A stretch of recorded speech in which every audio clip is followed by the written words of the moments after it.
آج میں پہنچ چکا ہوں سیدھا قائد اعظم کی مزار پہ تاکہ میں امیر ہو سکوں۔ اب آپ لوگ بولو گے کہ قائد اعظم کی مزار پہ آنے سے تم امیر کیسے ہو جاؤ گے؟ یہ ایک بڑا مشن ہے اور سیکریٹ مشن ہے، چلو آپ کو بتاتا ہوں۔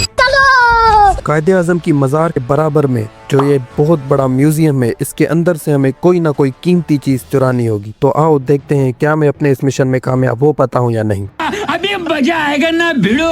تو ٹکٹ لے کے میں سیدھا پہنچ گیا میوزیم کے اندر۔ یہاں پر کوئی سیکیورٹی نہیں تھی، لیکن ہر چیز شیشے میں پیک ہوئی پڑی تھی۔ سب سے پہلے میں نے شیشے میں پیک گاڑی دیکھی، میں نے کہا اس کو چراؤں، لیکن یہ کراچی کے روڈوں پہ پھنس جاتی، اس لیے میں نے اس کو چرانے کا پلان کینسل کر دیا۔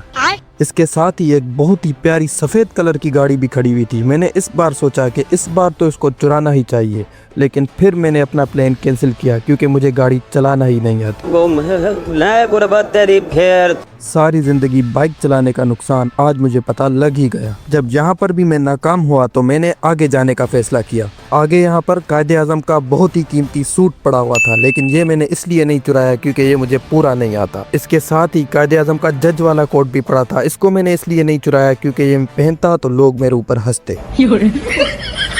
اس کے برابر میں ہی قائد اعظم کی یہ بہت ساری کولر اور کرتے بھی پڑے ہوئے تھے، لیکن میں یہ پہنتا ہی نہیں ہوں تو میں کیوں چراؤں۔ اس کے ساتھ ہی قائد اعظم کی یہ پینٹ بھی پڑی ہوئی تھی، لیکن کیونکہ اس کی شرٹ نہیں تھی تو اس لیے میں نے یہ نہیں چرائی۔ یہاں کائی قبیلے کی بھی بہت ساری چیزیں پڑی تھی، لیکن کیونکہ میں ارطغرل غازی کا بھی فین ہوں تو ان کو بھی میں نے نہیں چرایا۔ یہاں ایک اور پینٹ اور کوٹ پڑے ہوئے تھے، ان کو بھی اس لیے نہیں چرایا کیونکہ یہ بھی چھوٹے تھے۔ اور پھر میرے سامنے آیا یہ تاریخی کرتا شلوار جو کہ قائد اعظم نے اپنے خطاب میں پہنا تھا، اس کو میں نے اس لیے نہیں چرایا کیونکہ یہ چراتا تو بہت بڑا گناہ ملتا مجھے، اس لیے یہ تاریخی چیز میں نے نہیں چرائی۔ اس کے ساتھ جب میں اس چھاتے کو دیکھ رہا تھا تو اچانک میری نظر اس بڑی سی بندوق پر پڑی جو کہ شوز کے اوپر لٹکی ہوئی تھی۔ پہلے تو میں اس چیز میں پریشان تھا کہ یہ بندوق ہے یا پسٹل ہے، پھر میں نے اس کو اس لیے نہیں چرایا کیونکہ اس کی گولیاں مجھے آج کے زمانے میں نہیں مل پاتی۔ ٹھیک ہے سمجھیا۔ پھر یہاں بہت ساری شوز کی ویرائٹی پڑی ہوئی تھی، لیکن ان کو میں نے اس لیے نہیں چرایا کیونکہ سارے مجھے چھوٹے آ رہے تھے۔ پھر اس کے ساتھ ہی قائد اعظم کا سارا صوفہ سیٹ بھی پڑا تھا، تو میں نے اس کو اس لیے نہیں چرایا کیونکہ یہ کافی پرانا بھی ہو رہا تھا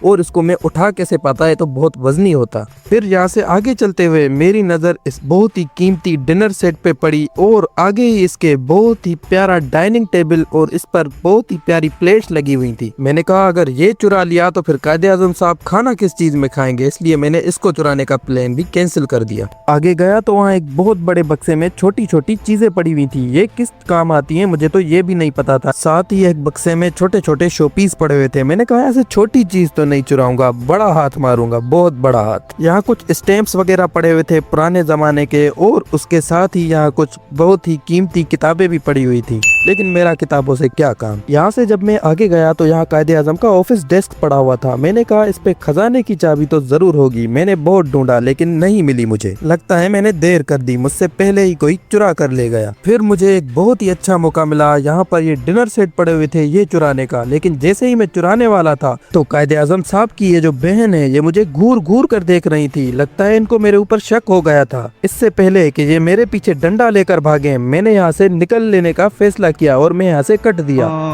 یہاں سے جیسے ہی میں آگے بھاگا تو آگے یہاں پر یہ گولف والی ڈنڈیاں لٹکی ہوئی تھی، تو میں تو گولف کھیلتا نہیں ہوں، میں تو کرکٹ کھیلتا ہوں، اس لیے یہاں سے بھی میں آگے چل دیا۔ آگے یہاں پر بہت ساری بندوقیں اور تلواریں لٹکی ہوئی تھی، لیکن ان کو میں اس لیے چرا نہیں پایا کیونکہ ان پہ جنگلہ لگا ہوا تھا۔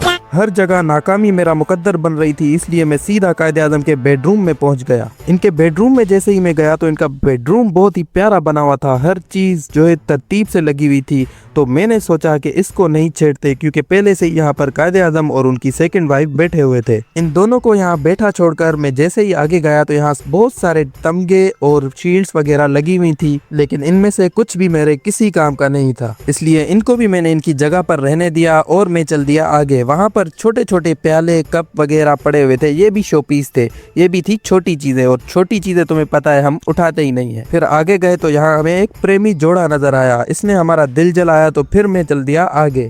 یہاں پر کچھ خط وغیرہ پڑے ہوئے تھے، مٹکے پڑے ہوئے تھے، اور قائد اعظم کے وہ جو گلاسز ہوتے ہیں وہ بھی پڑے ہوئے تھے، اور جو یہ چیزیں چھوٹی موٹی استعمال کرتے تھے ساری پڑی ہوئی تھی۔ میں تو یہاں پریشان ہی ہو گیا تھا کیونکہ کوئی بھی بڑی چیز میرے ہاتھ نہیں لگ رہی تھی۔ یہاں 1 گھنٹہ خوار ہونے کے بعد مجھے پتہ لگ چکا تھا کہ میں ایک